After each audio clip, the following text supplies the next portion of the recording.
Saya tentang strategi 3-1-3 ni. Kenapa nak kena follow strategi 3-1-3?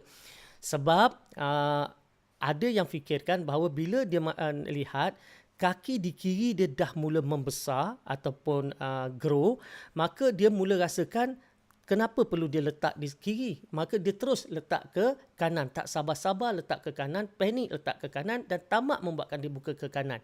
Baik, dia lupa bahawa kaki di sebelah kiri itu grow disebabkan semua orang yang di atasnya buat kerja ikut strategi 3-1-3. Sebab itulah dia dapat downline, dia dapat orang walaupun dia tak buat apa-apa lagi. Jadi sebab itu kalau kita nak berjaya dalam atomi mengikut strategi 3-1-3, maka kita kena ikut peraturan dan jangan kita bantah dan jangan kita buat cara kita. Baik, mari kita lihat. Okay, mari kita lihat tentang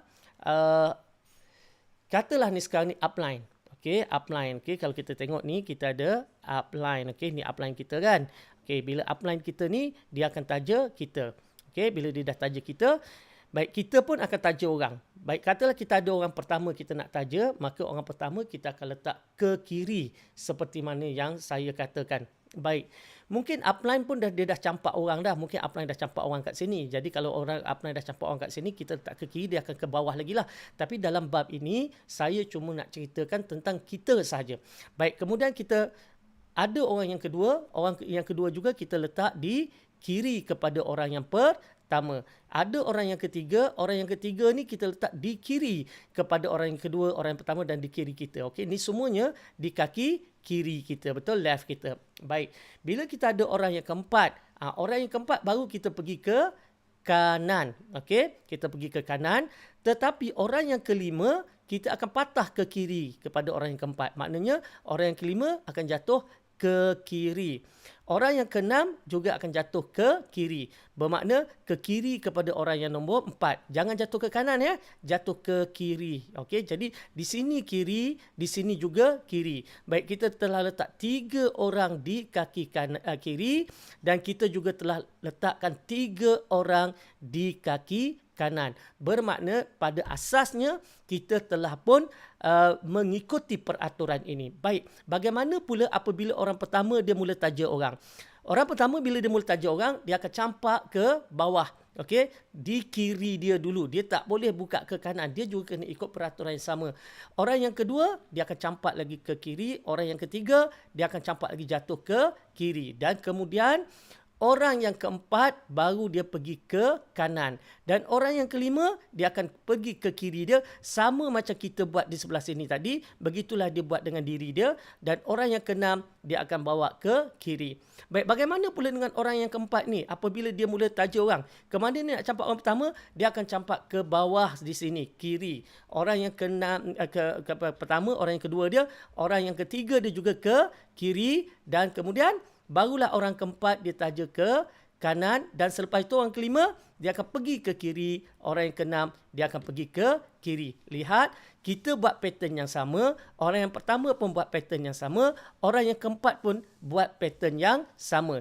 Baik, jadi sekarang katalah bila masa berjalan, orang yang kedua pun campak 3 orang ke kiri, orang yang ketiga pun campak 3 orang ke kiri. Bermakna kita akan dapati bahawa kaki kiri kita mula membesar dan menjadi power leg kita. Di sini mungkin kita kata, alamak, kita kata kiri berat, kiri besar. Okey, kita dah panik sebab kita tengok kanan ni tak begitu ramai. Jangan bimbang sebab ini ada kerja bersama-sama. Apa akan berlaku? Orang yang kita kata kita ada power leg kita tu, orang yang di sebelah sini juga melakukan perkara yang sama. Orang kelima campak ke bawah sebelum dia pergi ke kanan. Orang kelima campak 1, 2, 3. Orang yang keenam juga campak 1, 2, 3. Okey, sama, dia akan buat sama seperti yang lain. Maka apa akan berlaku? Maka ini akan menjadi power leg kepada orang nombor 4, betul? Tadi kita ada power leg orang kita di sebelah sana, sekarang power leg kepada orang nombor 4 di sebelah sini. Tetapi apa berlaku? Yang berlaku ialah kita sudah ada 2 power leg, satu di kiri dan satu di kanan. Maka ketika itulah kita mula mendapat income dengan rancak. Sebab itulah kita nak susun sebegitu. Dan apa lagi yang kita perlu lakukan? Kenapa kita perlu lakukan sebegini?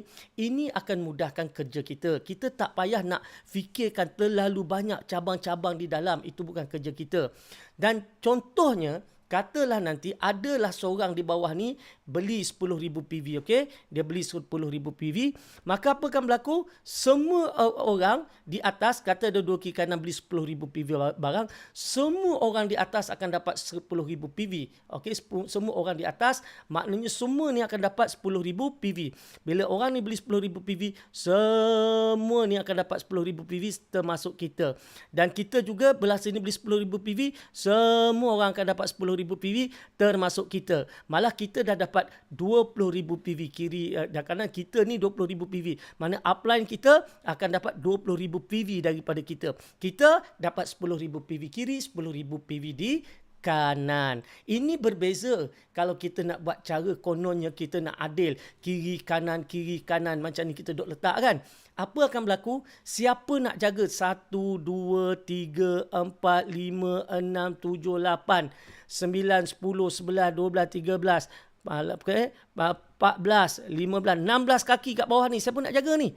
Kan? Semua kita nak jaga. Tak terjaga. Lepas tu bila kita orang di bawah ni beli 10,000 PV, hanya 4 orang saja dapat PV, yang semua yang lain ni kosong. Orang di sini bila dia beli 10,000 PV juga, 4 orang saja yang dapat, yang lain kosong, tak merasa PV.